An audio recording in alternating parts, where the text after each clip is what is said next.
2장 4절부터 6절에서는 긍휼이 풍성하신 하나님이 우리를 사랑하신 그 큰 사랑을 인하여 우리를 어떻게 하셨느냐. 허물로 죽은 우리를 살리셨고 살린 우리를 일으키셨고 일으키신 우리를 하늘에 앉히셨다. 아멘. 우리가 지금 하늘에 앉아 있습니다. 아멘. 머리 대신 하나님의 그 머리 대신에 우리가 지금 다 참여하고 있죠. 그걸 지금 하늘에 앉았다. 그러면 하나님께서 이렇게 놀라운 일을 우리에게 베풀어 주시는 목적이 뭐냐? 도대체 이런 놀라운 일을 베풀어 주시는 목적이 뭐냐? 그걸 오늘에서 설명합니다. 7절을 한번 읽겠습니다. 7절 시작. 그리스도 예수 안에서 우리에게 자비하심으로 지극히 풍성함을 오는 여러 세대에 나타내려 하십니다. 이렇게 하신 것은 그리스도 예수 안에서 우리에게 자비하심으로 그 은혜의 지극히 풍성함을 오는 여러 세대에 나타내시기 위해서다. 그래요. 네, 그리스도 예수 안에서 우리에게 자비하심으로. 이 자비라는 말이 크레스토테스입니다. 크레스토테스. 자비, 선함, 친절 그런 뜻인데 사용하다, 쓰다 그런 뜻의 크라우마이라는 동사에서 나온 명사형입니다. 그러니까 하나님에게서 흘러나오는 걸 크레오토테스, 자비라고 그래요. 자비. 그럼 여러분 하나님에게서는 뭐가 흘러나오겠습니까? 오직 생명과 복이 모든 선한 것들이 온전한 선물과 은사들이 위로부터 빛들이 아버지께로부터 내려온다 그러죠. 아멘. 모든 선한 것들, 생명과 복이 하나님에게서 흘러나오는 거예요. 그러니까 하나님이 우리에게 자비하시다는 말은 하나님은 끊임없이 우리에게 생명과 복을 모든 선한 것들을 온전한 선물들을 우리에게 부어주시는 분이다. 그런 그게 여러분 우리에게 자비하심으로 이 뜻입니다. 자비하다는 말은 끊임없이 좋은 것, 선한 것, 생명과 복을 부어주시는 분이다. 그런데 인간들이 스스로 하늘이 됨으로 그 위에 하나님으로부터 진짜 하늘이신 하나님으로부터 부어지는 생명과 복을 저주로 사망으로 오해하고 곡해하더라 그러죠. 하나님이 주시는 생명과 복을 마치 자기가 만들어낸 생명인 양 복인 양 바꾸어 버리더라고요. 그래서 인간들이 사망을 살고 저주를 살더라고요. 그래서 예수님이 오셔서 지금 너희들이 누리고 있는 그 조그마한 생명과 복 모든 선한 것들은 하나님이 주신 것이고 너희들은 하나님께로 나올 때 온전히 그 생명과 복을 누릴 수 있는 거야. 하나님께로 나와야 돼 라고 알려주신 거예요. 그래서 그걸 두고 그리스도 예수 안에서 우리에게 자비하심으로 우리가 예수님을 통해서 하나님은 늘 우리에게 자비하신 분임을 모든 선한 것들 생명과 복만 내려주시고 계시는 분임을 알게 된 것입니다. 그게 우리에게 자비하심으로 그걸 또 그 은혜의 지극히 풍성함이라 그래요. 은혜의 지극히 풍성함. 네. 자, 은혜라는 것은 뭐라 그랬습니까? 유명한 장로님 은혜가 뭐라 그랬습니까? 아, 유명한 장로님 모르시면 아무도 아는 사람. 예, 은혜라는 것은 하나님이 우리를 찾아오시는 것이라고 그랬죠. 예. 은혜가 뭐라고요? 예, 하나님이 우리를 찾아오시는 거예요. 예.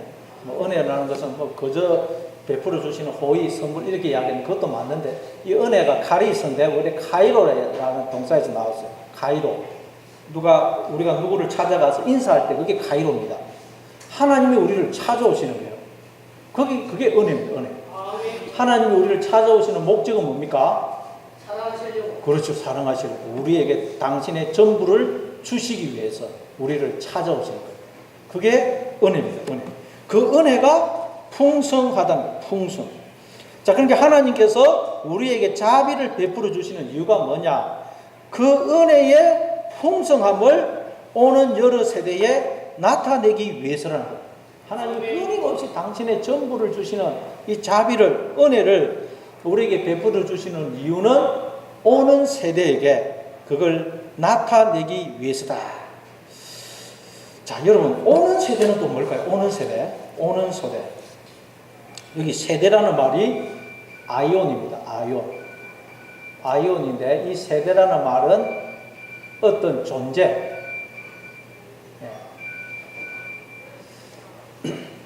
세대라는 말은 아이온인데 어떤 존재, 그리고 그 존재가 존재하는 기간을 가리켜요. 아이온 그러면 어떤 존재를 가리켜요. 존재. 그래서 그 앞에 2장 2절에도 보면 그때 너희는 그 가운데서 행하여 이 세상 풍조를 따르고, 풍조가 아이온입니다. 아이온. 풍조를 따르고.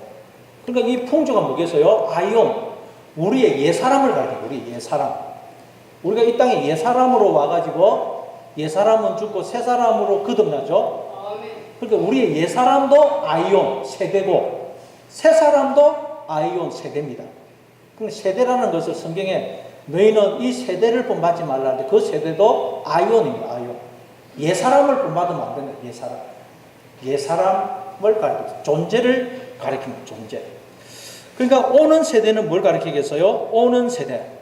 우리가 성령이 임함으로 새 사람으로 거듭난 우리. 그게 오는 세대. 오는 세대. 그래서 이 오는이라는 말이 에페르코마인데 사도행전 1장 8절에 보면 오직 성령이 너에게 임하시면 너희가 권능을 받고 땅끝까지 이르러 내 증인이 된다 그러죠. 성령이 임하시면 이게 에페르코마예요. 그러니까 성령이 우리에게 임하면 우리가 다 어떤 세대가 된다고요? 오는 세대가 돼요. 오는 세대. 그러니까 여러분, 하나님께서 우리에게 이런 자비를 베풀어 주시는 목적이 오는 세대에 그 은혜의 지극히 풍성함을 나타내기 위해서라는 말은 하나님이 우리를 통해서 하나님의 그 자비를, 은혜를 세상에 나타내기 위해서라는 말이에요. 이해가 되시죠? 오는 세대에게 나타내려고 한다는 말은 하나님이 우리를 통해서, 우리가 성령이 임하면 오는 세대가 돼요. 새로운 피조물이 됩니다. 그래서 우리를 통해서 하나님이 당신을 이 세상에 드러내고 나타내시기 위해서 우리에게 끊임없이 당신의 전부를 주시는 그런 자비를, 은혜를 베풀고 계시다는 거예요. 자, 그래서 이제 8절에 이렇게 이야기합니다. 8절 같이 읽습니다. 시작. 너희는 그 은혜에 은하여 믿음으로 말미암아 구원을 받았으니 이것은 너희에게서 난 것이 아니요 하나님의 선물이라. 자, 은혜에 의해서 우리가 구원을 받았다 그래요.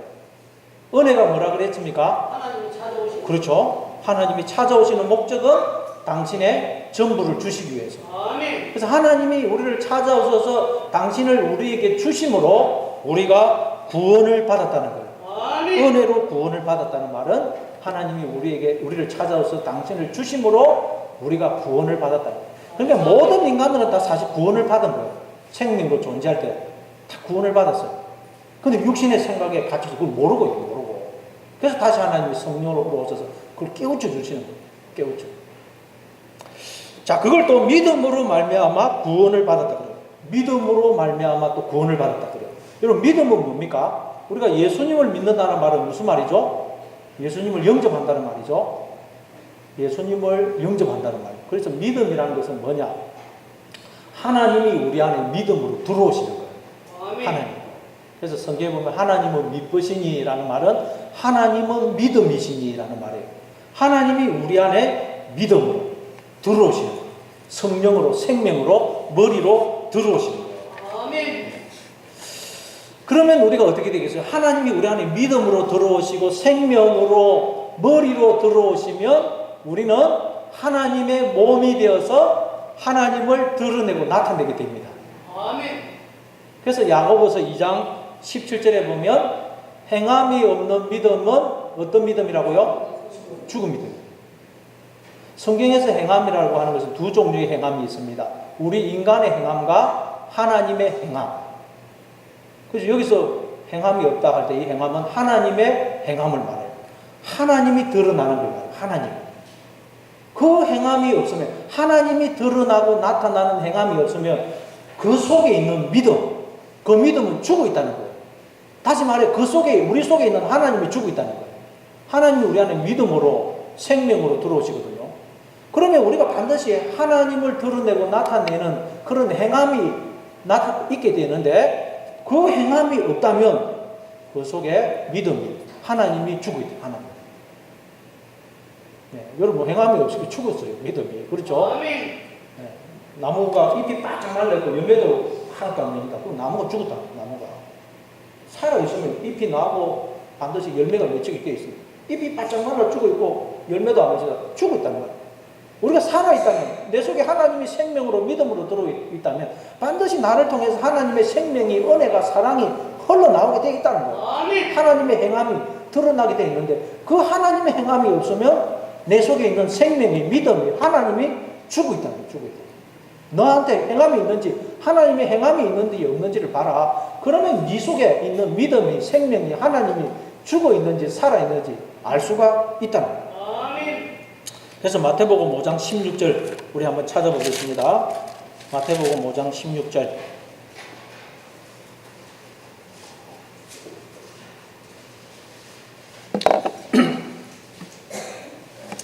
마태복음 5장 16절 같이 읽습니다. 5페이지 마태복음 5장 16절 시작. 이같이 너희 빛이 사람 앞에 비치게 하여 그들로 너희 착한 행실을 보고 하늘에 계신 너희 아버지께 영광을 돌리게 하라. 이같이 너희 빛이 사람 앞에 비치게 하여 그들로 그 빛을 보고 이렇게 해야 되는데 그들로 너희 착한 행실을 보고 그러니까 빛이 곧 착한 행실이라는 걸 알 수가 있죠. 빛을 비추라. 그래서 사람들이 그 빛을 보고 이렇게 해야 되는데 너희 착한 행실을 보고 그러니까 빛이 곧 착한 행실이라는 걸 알 수 있어요. 그래서 하늘에 계신 너희 아버지께 영광을 돌리게 하라. 자, 빛은 누구시죠? 예수님. 하나님이 빛으로 우리 안에 들어오시는 거예요. 그래서 우리를 통해서 하나님이 당신을 비추시는 거예요. 하나님이 우리 안에 빛으로 들어오셔서 우리를 통해서 빛을 비추는 거예요. 근데 그 빛을 뭐라 그래요? 착한 행실. 여기서 착한 행실도 에르곤, 오늘 야고보서 2장 19절에 나온 행함, 에르곤과 똑같은 단어입니다. 그러니까 반드시 하나님이 우리 안에 빛으로 생명으로 믿음으로 들어오시면 우리는 하나님께 속한 것들을 흘러내게 되어 있다는 거예요. 아멘. 사랑을, 은혜를, 감사를, 기쁨을, 성령의 9가지 열매를 그렇게 흘러내게 되어 있다는 거예요. 아멘. 만약 그게 없다면 너희 속에 있는 그 빛이 어둠이 되어 있는 것이고 생명이, 믿음이, 하나님이 죽어 있다는 거예요. 아멘. 그게 그 말이에요. 자, 그래서 오늘 본문에서 이처럼 하나님이 우리 안에 믿음으로 들어오셔서 우리가 이제 하나님을 드러내고 나타내는 존재가 된 것을 두고 너희가 믿음으로 구원을 받았다. 그런 거예요. 우리가 막 이렇게 막 뭘 붙잡아서 하나님 붙잡아서 구원받은 게 아니고 물론 우리가 하나님을 붙들어야 됩니다. 왜? 우리는 나를 구원할 능력이 없기 때문에 하나님만이 나를 구원하실 수가 있기 때문에 우리는 구원자이신 하나님을 오직 붙잡아야 돼요. 우리가 해야 될 일은 하나님을 붙잡는 것밖에 없어요. 아멘. 그런데 하나님이 우리 안에 믿음으로 들어와 주심으로 우리가 이제 하나님을 드러내고 나타내는 그런 산자가 된 걸 두고 믿음으로 구원을 받았다. 아멘. 그러니까 구원은 전적으로 하나님이 하시는 일이고 하나님의 선물이라는 선물. 아멘. 그래서 하나님이 모든 걸 다 준비해 놓은 인생이라는 천국잔치에 우리를 지금 여기에 보내셔서 하나님이 다 준비해 놓은 것들을 먹고 마시고 기뻐하고 즐거워하면서 우리가 천국의 모형인 인생을 살고 있는 거예요. 아멘. 하나님이 다 준비해 놓구나. 하나님이 다 준비해 놓은 포도원에 우리가 보냄을 받았어요.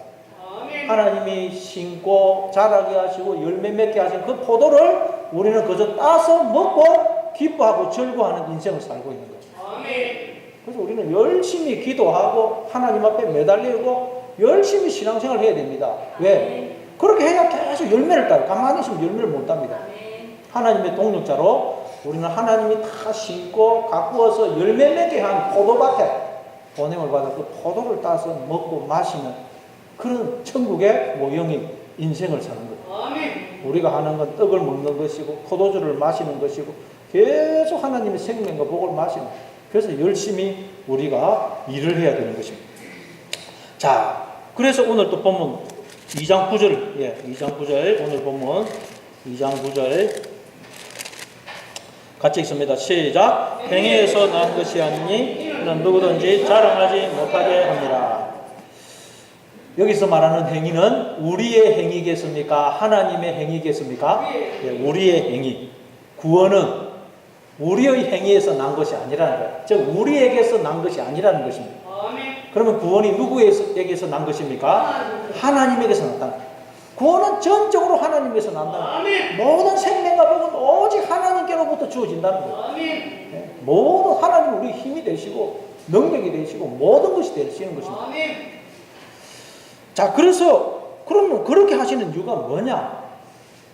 하나님이 오직 하나님이 우리에게 구원을 베푸시는 은혜로 선물로 구원을 베푸시는 이유가 뭐냐? 9절 다시 읽습니다. 시작. 행위에게서 난 것이 아니니 이는 누구든지 자랑하지 못하게 합니다. 하나님이 오직 하나님께서 구원을 베풀어 주시는 선물로 은혜로 구원을 베풀어 주시는 이유가 뭐냐? 우리로 자랑하지 못하게 하기 위해서라는 거예요. 이 말씀 들을 때 조금 기분이 좀 별로 안 좋은 기분이 안 듭니까, 여러분? 아니, 하나님, 그럼 하나님만 자랑하고 우리는 자꾸 못하게 하려고 그러시나? 우리가 또 좀 자랑하면 안 되나? 그런 생각이 안 듭니까?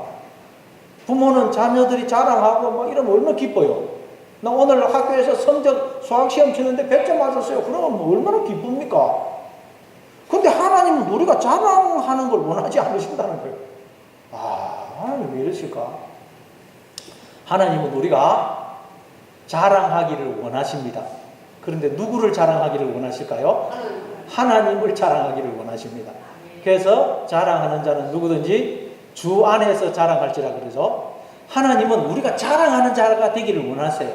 기뻐하는 자가 되기를 원하세요. 자랑하다가 카오마인데 기뻐하다, 즐거워하다, 자랑하다 뜻이 기뻐하고 자랑하고 즐거워하기를 원하세요. 그런데 하나님은 우리가 하나님을 기뻐하고 즐거워하고 자랑하기를 원하신다는 거예요. 왜? 나를 자랑하면 나는 원래 없음이에요. 나는 사망의 상태예요. 그래서 나를 자랑하게 되면 우리는 늘 사망을 살게 됩니다. 사망의 상태에 머물게 돼요. 하나님만 생명이시고 복이시고 빛이시거든요. 그래서 하나님은 우리가 하나님을 자랑하고 기뻐하기를 원하신다는 말은 하나님은 우리가 오직 생명과 복을 기뻐하고 즐거워하기를 원하신다는 말이에요. 사망을 누리지 않고 오직 생명과 복을 누리시기를 원하신다는 거예요. 그게 하나님은 자랑하지 못한 우리를 자랑하지 않고 하나님을 자랑하기를 원하셔서 하나님은 오직 당신의 전부를 주시는 방법으로 우리를 구원하셨다. 그래서 대소요리 문답 1문답이 뭡니까? 사람의 제일 되는 본분이 무엇입니까? 답은 뭐죠? 하나님을 영화롭게 하고 영원토록 그를 즐거워하는 것입니다. 하나님을 영화롭게 하고 영원토록 하나님을 기뻐하고 즐거워하는 것. 이게 여러분 하나님이 이렇게 우리를 구원하신 당신의 전부를 주시는 방법으로 구원하신 목적이라는 거예요.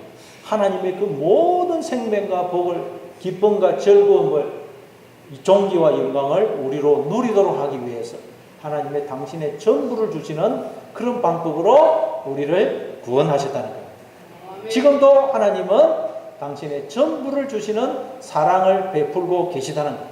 그래서 우리가 그 하나님의 생명과 복을 마음껏 누리고 기뻐하고 즐거워하며 살기를 원하신다는 거예요. 날마다 이 하나님의 생명과 복을 마음껏 누리며 사시는 여러분 되시길 바랍니다.